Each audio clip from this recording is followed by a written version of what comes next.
This conversation reframes accessibility not as a charitable add-on, though as the foundation of strategic inclusion and human-centered innovation. Daniel Hodges gives leaders, people practitioners, and culture builders the language they have been searching for to talk about belonging versus inclusion with clarity, credibility, and lived authority. For anyone serious about building belonging in workplaces and remote teams, Daniel offers a model that is sustainable, repeatable, and rooted in dignity. Hello, friends, and welcome to I Know I Belong When, an innovation unbiased production where bold voices, curious stories, and authentic impact amplify knowing that you are invited, seen, heard, and needed. Our conversations go from the boardrooms to the break rooms, from the sidewalks to our living rooms, from our relationships to ourselves. We explore the full spectrum of belonging, the joy of being seen, the pain of being left out, and the courage it takes to build spaces where every identity is welcomed, valued, and loved. We also hold space for each of our unique identities to joyfully prosper and thrive. I am your host, Christopher Bylone, someone who believes knowing you belong is a birthright.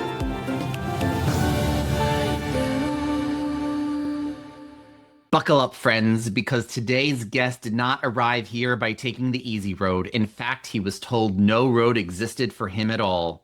Meet Daniel Hodges, lawyer by training, nonprofit founder by calling, Texas resident by choice, and living proof that people who underestimate you are just really writing the first chapter of your comeback story. As a kid, Daniel was functionally illiterate. Let that sit, because that same person went on to earn multiple advanced degrees, including a law degree, which he decided not to use traditionally because purpose always beats a paycheck. And while in law school, he launched a nonprofit because apparently sleeping is overrated. Today, Daniel facilitates accessibility breakthroughs for organizations of all stripes, building solutions that are relevant, sustainable, and repeatable. He sits at the intersection of company culture, healthcare, and the lived experience of disability. He brings receipts to every conversation. Daniel lives with chronic pain, and instead of letting that set the ceiling, he chooses a path where his why is bigger than his hurt. He has lived in 12 states, currently planting roots in the deep heart of Texas, and despite all logic, a passionate fan of the Cleveland sports teams. At 14, he stood before a congregation and performed an original a cappella song. No backup, just conviction. He is an active member of the Church of Jesus Christ of Latter-day Saints, and he is not afraid to talk about how faith, community, and belonging intersects in complicated, beautiful ways. And the detail that says everything, a so-called blindness professional once told this young man that the best he could hope for was canning chairs for a living. He has been proving people wrong ever since. Daniel, welcome to I Know I Belong When. Hey, Christopher, it's great to be with you. Thank you for having me. Absolutely. Thank you so much for being here and the work that you do. So let's dive right into this conversation. So you say you've lived in 12 states, you've earned multiple advanced degrees, and you still choose to blow up the traditional script entirely. When people ask you what you do, what do you actually tell them?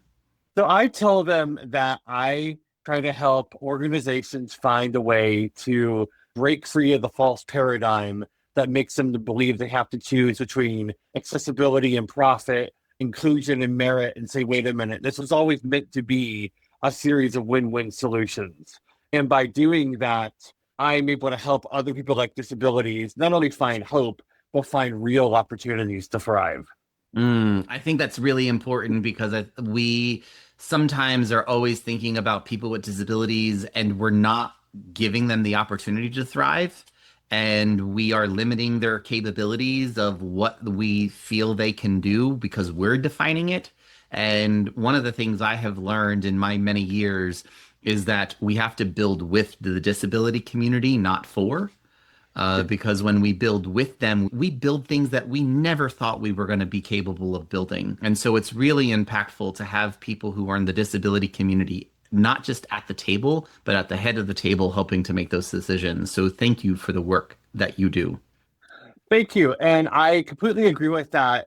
And I'll also say one of the things I hope to accomplish through my advocacy is to bring in the lived experience of other stakeholders as well, because we can't go so far to the other extreme that we start designing accessibility solutions, say for business, that don't have a lick of business sense baked into them. We have to find a way to bring stakeholders to the table, leverage everyone's lived experience and expertise, and create a new set of tools that transcend all of these paradigms that have been holding us back. Absolutely. And I think that that is at the heart of why we have this podcast is that we want to make sure that those voices are included. And so, again, thank you for being here. So, thinking about the nonprofit you started, the Pieces of Me Foundation, tell us the origin of that story and what was the moment you knew that it had to exist and why it couldn't wait until after you finished law school. Well, I'm going to get real here and say I had thought about starting a nonprofit for a long time, but I didn't expect to do it while I was in law school. Fair But enough. I ended up in a series of situations that led to I'm going to call it a profound mental health crisis and say Mm, simply, I was in real trouble. I was in real trouble. And I found myself on my knees one night saying, I don't want to be here anymore. And mm, if I'm going to remain on this planet, I need something to show me that I can still accomplish something meaningful. And that answer didn't come that night or the next day or the day after that. It took me over a week and a half to get into a conversation with my cousin where we were talking about what I had been through, what she had gone through with raising a kid who had an unexpected limb difference. And I said, Christy, we can do something about this. The stigma that is running through all of this has common roots. Let's build an organization that deals with the common roots of all of this and go upstream. And that led to us founding Pieces of Me Foundation and spelling it PEACES to help people understand, hey, you're not broken, you're not missing something, but peace is going to come by embracing who you were always meant to be and finding a way to live your best life. So that's what we've been doing for the last 7 years now, and trying to not only put forth better solutions, but really change how people think about their characteristics, their circumstances, and the way that they can engage with their life. yeah, and I think that that's really powerful because one of the things that I have been on a journey the last couple months is exploring the concept of belonging to oneself. I have done this work for many years and I talk about belonging at work and in your community. And I have been on my own path of mental health and getting control of my own mental health. And so, somebody who wasn't diagnosed in a state of depression for 15 years and worked with my therapist and figured that out. And so, we are still working through that. I don't think you ever solve depression. I think it's something that you work with and how you constantly working through that and finding new skills. But it was one of the things I had to do was come to an understanding that I belong to myself. And I That think that is, there were, yeah, go ahead, go Daniel. ahead. I was just going to say that's such an important point. And I think it's one that we often overlook. We talk about helping others find hope. And at the same time, we're on that same journey of feeling worthy and valued and valuable. Yeah. And how do we make sure that we feel valuable to ourselves? Talk about valuing other people. If we can't find our own value, how are we supposed to value others? It's that adage of make sure my cup is full so I can pour into others' cups. And so it's a really powerful conversation to be able to say, look, I am whole. There's many facets, pieces of who I am, and finding peace with myself, right? I love the way you spell pieces. It's not PIE, right? It's really spelling peace into making sure you're finding peace within yourself. So really, really powerful. Thank you for that. So I think this is a great segue into the segment we talk about, we say names. And so you have navigated a world living as a person with blindness and chronic pain in spaces that were not designed for you in mind. How has the way you introduced yourself and the identity in which you claim evolved over time? That's a fascinating question. When I was growing up, because I was taught that my potential was tied to some restorative surgery that never happened, I would start by using, legally blind or visually impaired or whatever, or I would mask it to the point where I was a kid who had almost no usable vision, trying to navigate a world that was sight oriented with Mm, no white cane, no glasses if I could help it, just try to pretend like I could navigate. And eventually I had to fold my mental health diagnoses and my chronic pain into that identity and learn to embrace them. But the funny thing is, you can look at a retinal scan and you can see that my retinas are almost completely dead. And mm, that's a very cut and dried reality. It's so much harder to really wrap your arms around anxiety and depression or even chronic pain because there is no scan that's going to show that your anxiety or depression are quote unquote real. And, yes. it took years of me being in pain for us to get the x-rays to show, oh, wow, you really do have arthritis in almost every joint, really every joint we've scanned. And, oh, you've been walking around at that point for 30 years. You got a 35-degree twist in both of your femurs. No wonder your hips and your ankles are all messed up. So it's, I never questioned my toughness vis-a-vis my blindness because it was so obvious. I Mm. absolutely questioned my toughness vis-a-vis my chronic pain and my anxiety and such. So it took me much longer to talk about them. I didn't talk about having mental health diagnoses in public until 2019. And Mm. it was something that felt so good when I was finally able to say, yeah, I live with this too. And oh, by the way, blindness, there's a number of workarounds you can use. There's real support, there's validation. The invisible disabilities are, in my mind, harder to deal with. They're less understood, and yet they are probably more impactful in my day-to-day life. Yeah, absolutely. I don't think necessarily people completely understand what depression is really about or chronic pain because sometimes you can't, it's not visible, right? It's not Yeah. visible to somebody about why you're living in chronic pain. Depression definitely isn't visible because you look at somebody and go, how could they be depressed? Right? Think about, I had many people in my life going, Christopher, why would you be depressed? You're at the height of your career. You're married. You have two kids. And I was like, you have no idea what I'm battling. And, however, on the flip side of that, I had cancer. And when I would say to people I'm a cancer survivor, they immediately know what that Yep. is. And so I think for me, I'm talking about living in a state of depression, because I want people to understand what this mental health crisis is and that we need to have a little bit more sympathy and also say, look, like you have no idea what somebody's battling on the inside. Absolutely. And, I think this is a good opportunity to say, really define what chronic pain is in my world. Because a lot of people, I Please think, do. assume, maybe that's a little sore, maybe that's, a little bit of carpal tunnel. Not to say that those things are insignificant, but chronic pain to me is I could wake up tomorrow and not be able to put weight through one of my legs.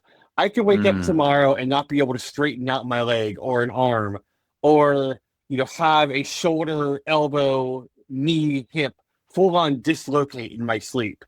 And it wouldn't be uncommon. That's wow. that's life with Ehlers-Danlos syndrome. I'll tell your audience, I have not only had surgery in all four mainland US time zones, I've broken a bone in all four mainland time zones. I've got I've got titanium in both feet. I've got titanium in both femurs. And because of the congenital deformities in my hips, I was told that I was a year or two away from needing a double hip replacement 10 years ago, and I just haven't been able to do it. So, and Wow. that's kind of part of this whole understanding. And then you get into, okay, well, you walk slow, you walk with a natural gait. Is that due to blindness? No, I wish you could see the version of me that was walking 15,000 steps in the hills of Seattle the day before Achilles surgery back in 2016. That's me. And similarly, I think you could say, how can somebody with anxiety be on a podcast like this or doing several podcasts like this? How can you have the gumption to start an organization when you're in law school and be able to assume that mantle of leadership? And they're totally different things. How does somebody with Yes, they chronic are. fatigue navigate full course learner law school and a nonprofit startup? I mean, you're right. When in your intro, sleep must be overrated. And I was burning the midnight oil. And it wasn't because pain and fatigue and anxiety weren't real.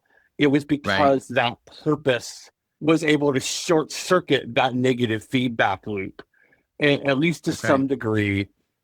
And man, I gotta tell you, that fall of 2019, when I'm starting up pieces with my cousin, not only did I have foot surgery that summer, I got them recovering from that. I had a severe inflammatory flare up in my wrist and my hand. So I lost the use of my right pointer finger entirely. I lost the use of my right pinky finger eventually. My wrist hurt so bad I could barely put on a pair of pants. And Wow. let alone try to use my long white cane walking to and from school.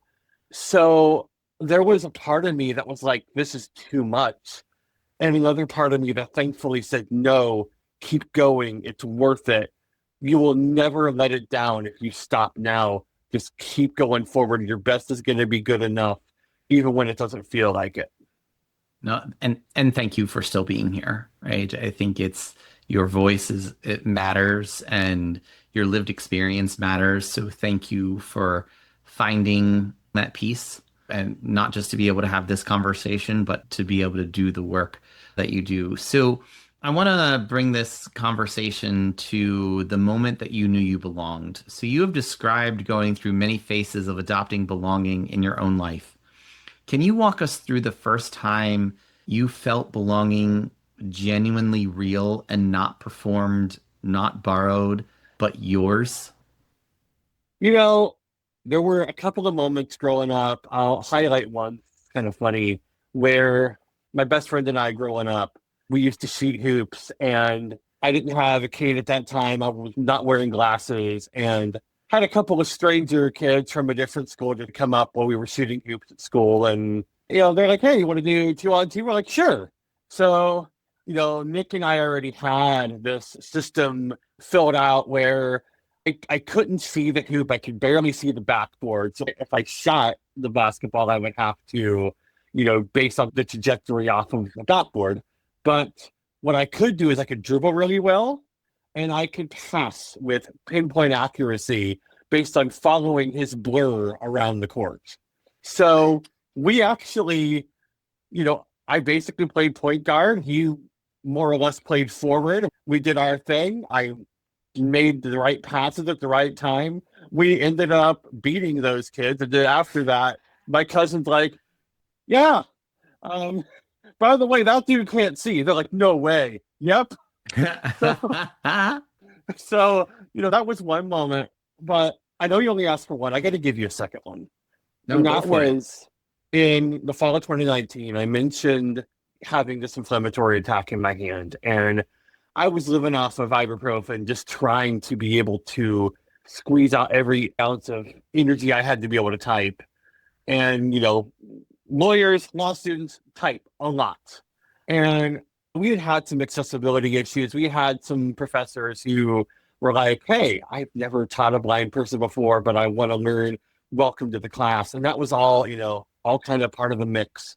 And finally, in October, like right around midterms, I sat down, I typed out an email to my professors, said, look, I'm not asking you to lower your standards. I'm not asking you to have pity on me, but I want you to understand what's going on in my hand right now, so that if there is a way for us to maintain standards and not have me just flame out at the same time, let's talk. And within like 10, 15 minutes, I got an email back from one of my professors who is very accomplished in her field, very hard on us in the right way, who said, I'm glad you let us know. Basically, you belong here. Just don't give up. Keep going. And knowing this professor was a stickler, she was hard on us in the right way. She had very high standards. And the fact that she saw enough in me to say, hey, we're here with you, we're pulling for you. I think that was the moment I realized, wait a minute, I actually do belong here. I am smart enough to be a lawyer, and there's going to be some amazing things that come from this. That's wonderful. And Professor, if you're out there listening to this, thank you for being kind and being human. Having high standards is okay. Doing it in a kind way is what matters, right? And so I Yeah, think that that's the important piece here is that somebody held you to a really high standard, but did it with kindness. And so that to me is a really important and powerful lesson of how to find your belonging. it really is. And one of the common misconceptions about being inclusive is that you lower the bar in order to, and that's not how this works. I No, it is not. I don't want to succeed based on somebody's pity. I want to succeed and fail, by the way, based on how I Yes. show up, based on my gifts and talents. Because even failure is an opportunity to grow. And when we say, oh, we're going to make this so that people won't fail, that seems kind, but it's actually a great way to zap somebody of their self confidence. Absolutely. I think we all learn through failures. I mean, I've learned through some of the biggest failures in my life, Yeah. right? And going, okay, well, how do I recoup from this? What lesson did I learn? How do I get better? I could remember when I learned how to snowboard many, many moons ago. I won't tell you when because I don't want to give away my age too much. Uh, but I could remember when I would fall going down the slope, and my instructor kept saying to me, well, Christopher, how are you falling? And I was turning to him and going, well, you're the instructor. You should know, right? And he went, well, when I see you fall, you're at mistake like 7 or 8. I need you to figure out what's happening at mistake number 1 that I can't see. Mm. Because when you're making mistake 7 or 8 that's visible to me, it might be too late for you to course correct and save yourself. And so what that taught me is like, hey, I have to understand where I'm starting to fail before anybody else can help me because they can't see it. And so how do I go, okay, well, I just did mistake number 1. Okay, mistake number 2 happened. I can still course correct. Now, hopefully at mistake 7 or 8 that we might be able to come up with some strategies to be able to still course correct. But if I'm understanding about mistakes like 1 through 6 and understanding about what I can do to course correct before that, well, then to me, that was a really powerful lesson in allowing people to fail but get them to understand where their failures happened and be okay. And I was okay with like sometimes I did get to mistake 7 or 8. Okay. Right. But it again, it was taking the ownership and not just saying, I can help you succeed and I'm going to show you how to succeed. But what is my responsibility in making sure that I can succeed on my own merits? And then eventually I didn't need them because I was making the corrections at mistakes like 1 through 3. Yeah. Right? And so then I was able to go off and be on my own, and I didn't need the instructor with me on the slope every time and not spending any more money, right? Yeah. I think that's really important is about standing up and succeeding on your own merits and not lowering the bar, right? This is not newsflash, people.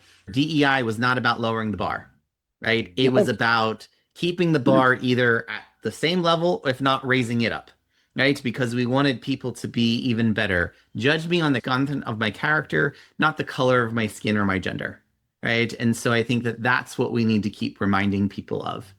So, we've talked about your moment of belonging. It wouldn't be the I Know I Belong When show if we didn't talk also about the moments where you knew you did not belong. And so you are somebody who is living with a disability in spaces built for others on its own daily negotiation. What is the non-belonging experience that most people never witness because you've had to learn to carry it quietly?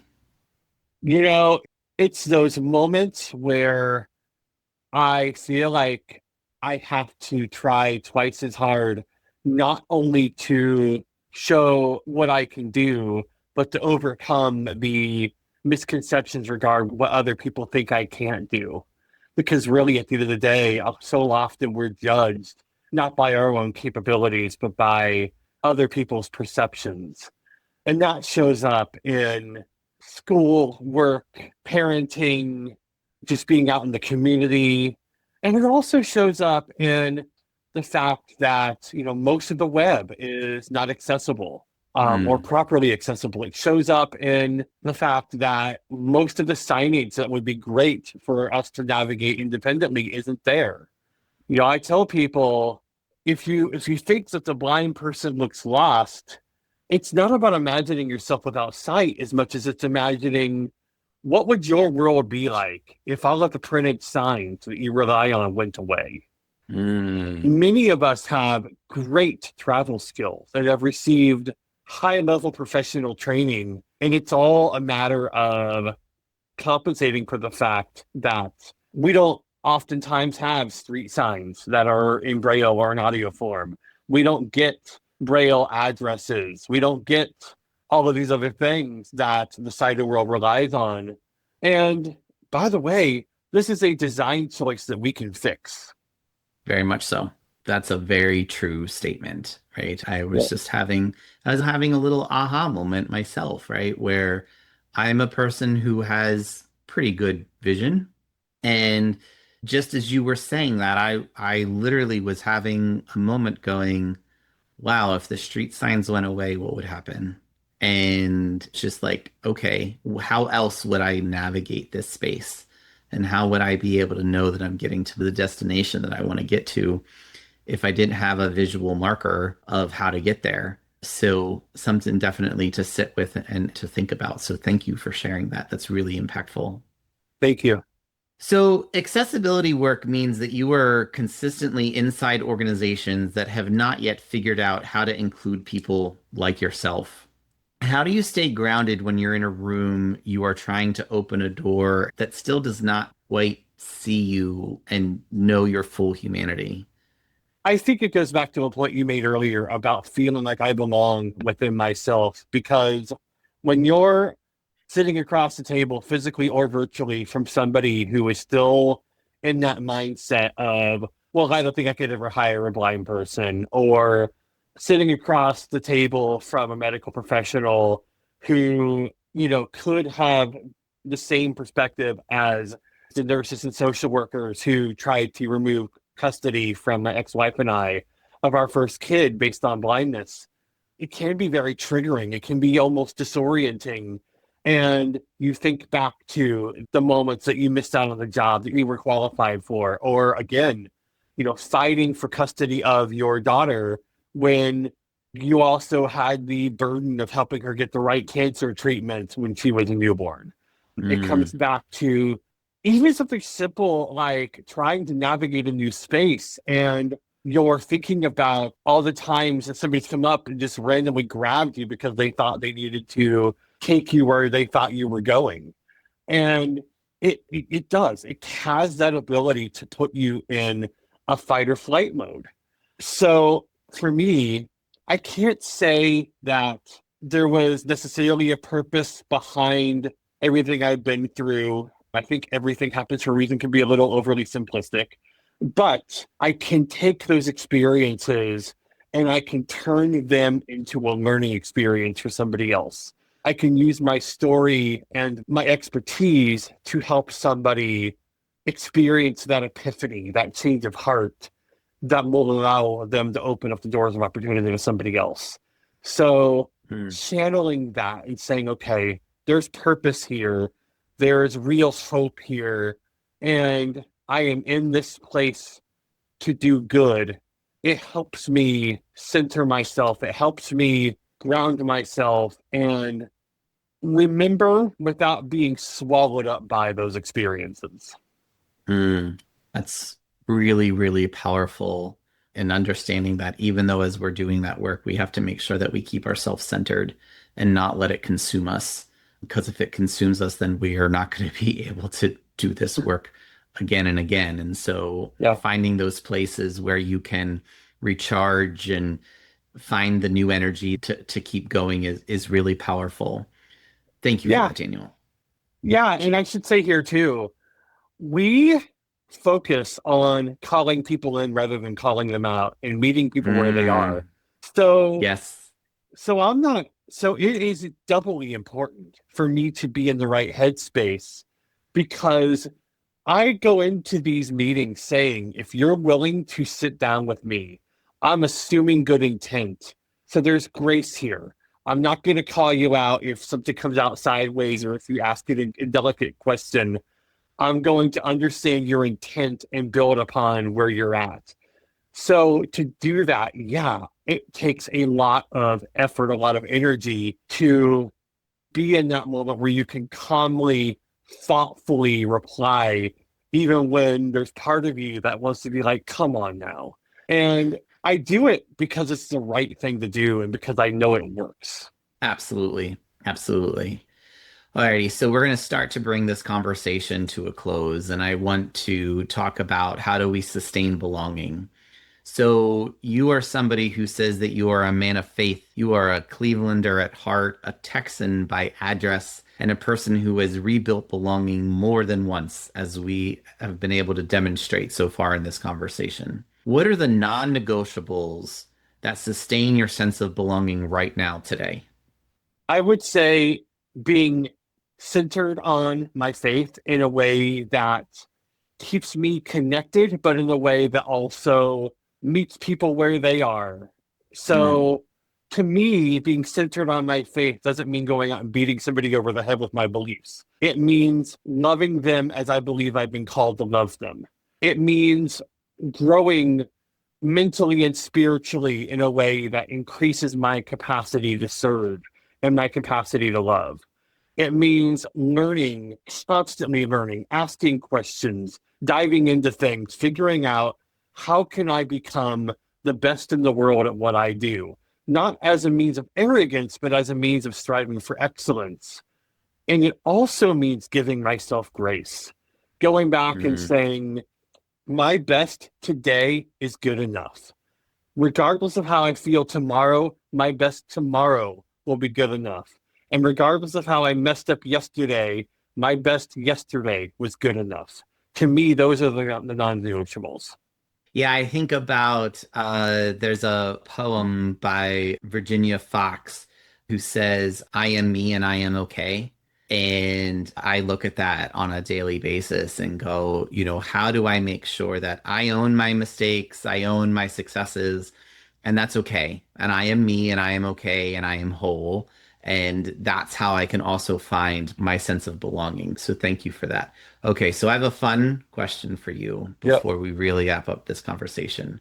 So you are a Cleveland sports fan living in the heart of Texas. So we need to talk about the psychological fortitude required to maintain that loyalty. Is that actually where your resilience comes from? Being a Cleveland sports fan in the heart of Texas? Well, not only, I think being a Cleveland sports fan in general means you learn to get really well acquainted with failure, with mistakes, with just agony in general, I guess. And, I have to say too, I have come to believe because I spend so much time reading and so much time focusing on self-improvement, there is something beautiful about sitting down for a few hours, listening to a radio broadcast of your favorite sports team and saying, I know this is contributing nothing to my intellectual development, and that's okay because I need the ability to recharge.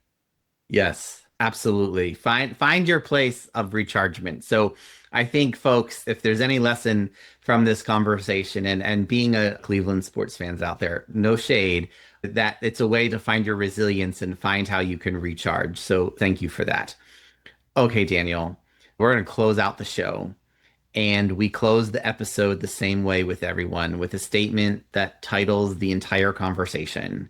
You have lived in 12 states. You have fought for purpose.